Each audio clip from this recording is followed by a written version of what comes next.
Mom, I'm really sorry, but I've been thinking lately that I might have to drop out of college. I just can't afford it anymore. What do you mean? Shouldn't you be able to get by with $3,000 a month? Isn't what I send you enough? Wait, Mom, you've never sent me anything, have you? Her words hit me like a punch. I was sure I'd been receiving money from her every month. There's only one explanation for this. Anger started to boil up within me. The person I decided to confront was my own mother. My name is Beatrix. I lost my husband early, and I've been raising my daughter, Anita, all by myself. Our life together has always been a stretch. I never had the time or money to worry about my appearance. Did I look so miserable? Occasionally, my mother-in-law would look at me with disdain. Beatrix, can't you at least try to improve yourself a little? Your hair, your clothes, you look, well, a bit shabby. I'm sorry, I'll try to do better. It hurt to be criticized, but she was right. I had no choice but to accept her words. I've never let myself get angry or snap back at her. In the spring of a certain year, my daughter, Anita, was accepted to her dream college. It was a far commute from home, so she decided to live on her own. Anita, I'll do my best to send you money, so you have to do your best to study. Don't push yourself too hard. Remember, your health comes first. Mom, that's my line. I'll work part-time too. Don't worry about sending me money. Her thoughtful words filled my heart. Anita had grown up to be such a kind child. Even though our life had been tough compared to her friends and other families, I wanted to support Anita and make her college life as fulfilling as possible. I didn't want her to have to worry about money, so I worked harder than ever before. $3,000 a month, that was my goal. If I could send her that much, she wouldn't have to work a part-time job. My mother-in-law noticed my efforts and spoke to me. So, you're sending money to Anita. Can you really afford it? I hope that doesn't mean less for us. You know we rely on your support. I had always been grateful to my father-in-law when he was alive, and after his death, I continued to support my in-laws out of gratitude. Don't worry, I've taken on more jobs, so I'll still be able to give you your share. Oh, I see. That's fine then. After losing my husband, my income was unstable, and I guess my mother-in-law was worried. I understood her concern, so I never thought about reducing my contribution to my in-laws. Supporting my in-laws and sending money to Anita, it was more than $3,000 in total. Still, I managed to send it all, even if it meant cutting back on my own food and clothing expenses. Working all day and night was tough, but the messages from Anita always encouraged me. Mom, I've made friends. Mom, there's this weird professor, but the class is so interesting. Mom, I didn't do well in class today and got scolded, but I'll keep trying. Reading such innocent messages from Anita, I could sense she was enjoying her college life. Any exhaustion? I felt utterly blown away, a mix of pride and concern swirling within me. I had poured my heart and soul into working hard for Anita's happiness. But as time passed, her messages became sparse until they stopped altogether. A few months later, the cheerful updates ceased entirely. Whenever I reached out in worry, her responses were curt, "I'm okay." Could it be that college life had consumed her, causing her to forget about her mother? Or perhaps she had found a boyfriend and was solely focused on him. One day, lost in such thoughts, my phone rang suddenly. It was Anita. "Hello, Anita. What's up?" It was unusual for her to call. We typically converse face-to-face at home. Even after she moved to college, most of our communication was through text. "Yeah, I'm sorry, Mom. What happened?" Anita sounded down. I could sense something was amiss, so I concentrated on her voice through my smartphone.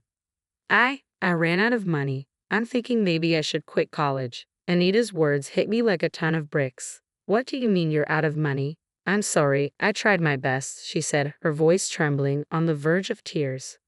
I had faithfully sent her $3,000 every month without fail. It wasn't a lavish amount, but it should have been enough to prevent her from struggling to the point of contemplating dropping out. Besides, she was supposed to be working part-time as well. I couldn't fathom how she could be in such dire straits. Could she have fallen in with the wrong crowd, neglecting her studies to squander her money? I entertained the thought for a moment before shaking it off. No, that's not like Anita. "Anita, it's okay. Take a deep breath and tell me what happened." "Yeah. I was trying to make ends meet with rent, groceries, and my part-time job earnings. I had to dip into my savings, and now that's all gone too. I'm sorry, Mom. I'm really sorry." "Hold on a second. What about the money? I send you every month. That should cover your rent and living expenses, right? No. No matter how I calculated it, the numbers didn't add up. If Anita was spending her salary, my remittances, and even dipping into her savings, something was seriously wrong. But she didn't seem to be lying. Anita, you never sent me any money, did you? Her words hit me like a ton of bricks. That's impossible. I've been sending you $3,000 every month. Did you check properly? Are you sure there's no money in your account? There's nothing. I've been keeping a close eye on my banking. If you'd sent me that much money, I definitely would have noticed. The shock hit me like a punch to the head, leaving me feeling dizzy. It was clear Anita hadn't been receiving the money, and it was causing her a lot of trouble. You don't need to drop out of college. I'll send the money right away, so don't worry. Do you have something to eat today? Hey, you're not getting sick, are you? I'm fine. I switched to a job where I get meals, and my friends have been worried about me. They've been sharing some food with me. That's great. You have good friends. We need to thank them next time. But Anita, you're already having a hard time. I don't want you to struggle anymore because of me. So that's why you didn't tell me until the situation got this critical. Thank you. But listen, for me, seeing you in such a difficult situation is much worse. So please leave the rest to me. With that, Anita finally let out her emotions and started crying. I wondered when was the last time I heard her cry like this. After comforting Anita and hanging up the phone, I immediately took action, driven by a growing anger. I decided to confront my mother-in-law, who lived nearby. Oh my, what's the matter, Beatrix? Showing up without a call? How rude. Never mind that. What have you been doing with the money I've been giving you each month? What money? Of course, that money is for living expenses, she replied, her face momentarily twitching when I mentioned the money for Anita. I'm talking about the money for Anita. I was giving that to you too, right?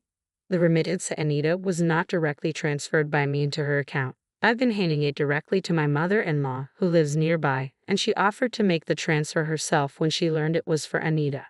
So, I have been giving her an additional $3,000 for Anita's remittance. I would have declined if it was only about transferring the money, but there was a reason I didn't. That's because she said, I want to contribute to my granddaughter too. That's what you said, right? I trusted you and gave you the money. But what do you mean you didn't transfer it? My mother-in-law had convinced me with that, even though she was getting money from me. I thought it was her kindness toward Anita and trusted her. What are you talking about? I've been transferring money to Anita's account every month. Yes, I have. Please stop lying so blatantly. Anita has told me that she never received any transfers. Oh my, for her to lie like that. What kind of child is she, Beatrix? Maybe it's your parenting that's the problem. Excuse me? Hearing my own daughter being called a liar made me feel a rush of blood to my head. But if I lost my temper and forgot myself here, it would play right into her hands. I told myself to calm down, took a deep breath, and spoke again. Anita doesn't lie. If you insist on this, show me the bank statements where you made the transfers. I threw those away a long time ago. Listen, by checking Anita's account history, it's easy to see whether you really transferred the money or not. Even after knowing this, are you still going to call Anita a liar? Anyone could think of this, but when I said it, my mother-in-law seemed at a loss for words. She huffed again, muttering stubbornly under her breath. So persistent. I took a deep breath and continued, if you insist that you transferred the money, we should let the police investigate. The police? Isn't that a bit dramatic? It's not. This is about money. You said you transferred it, but it didn't show up. That sounds like a crime to me. We need to get it properly investigated. I don't think we need to go that far. Well, then I'll contact them now. No, stop. As I pretended to call the police, she lunged to snatch the phone from my hands. She missed and stumbled, then fell down and started crying.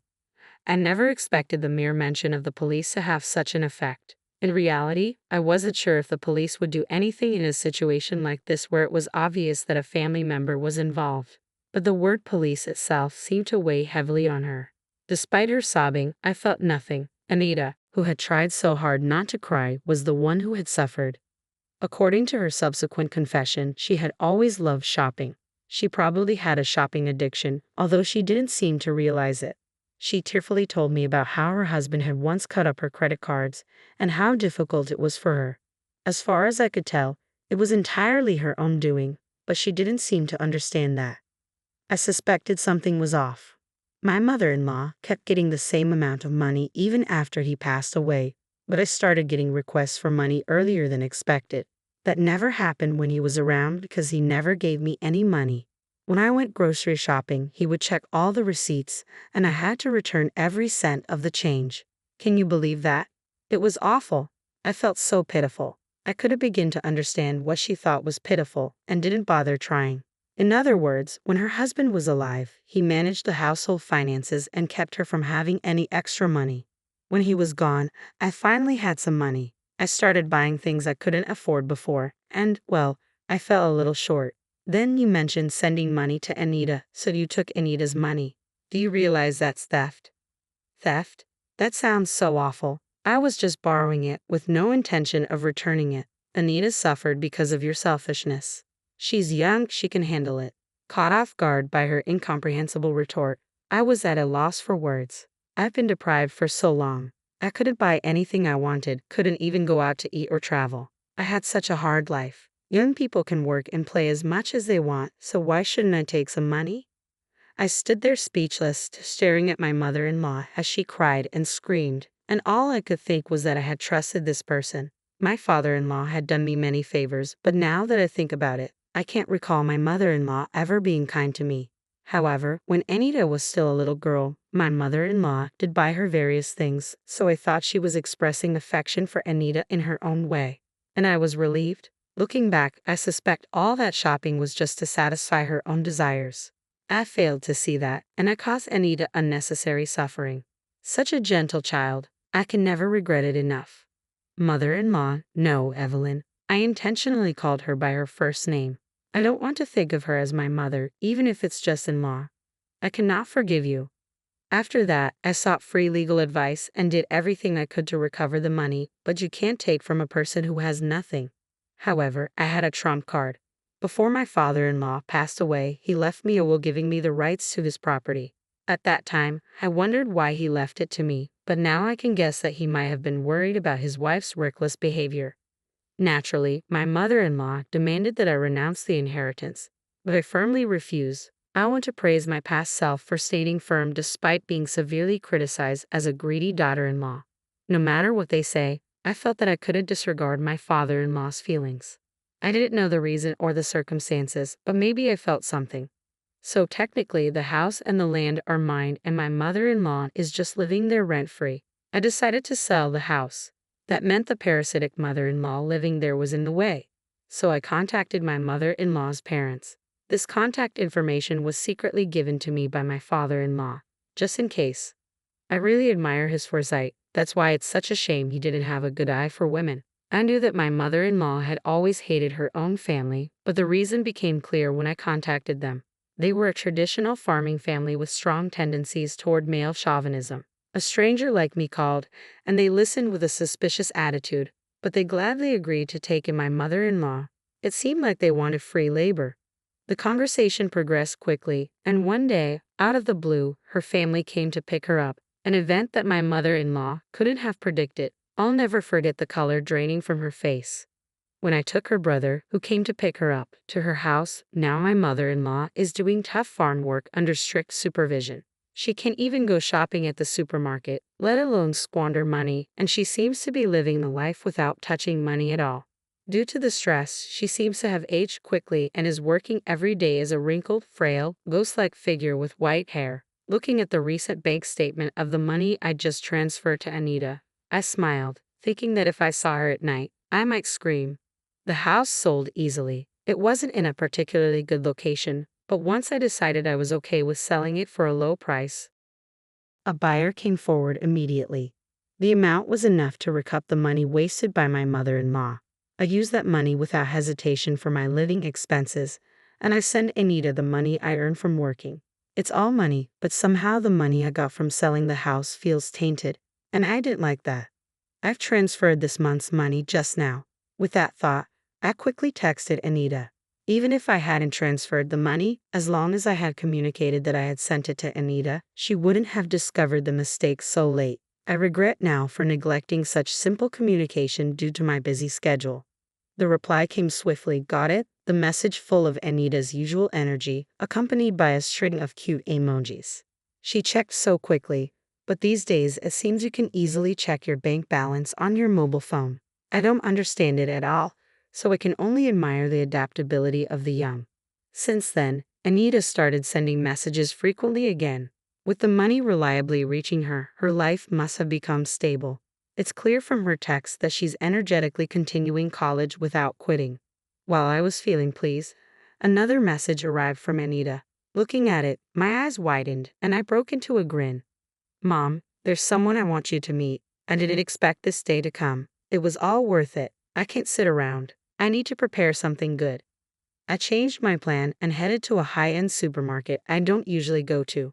Since I no longer have to send money to my mother-in-law, there's a bit more wiggle room in my life. I've even been able to quit a few of the jobs I was juggling. I wondered what kind of food my daughter's partner likes. With a bit of premature speculation, I laughed. In the near future, I plan to invite the fresh-faced couple to our home and treat them with the best hospitality I can muster.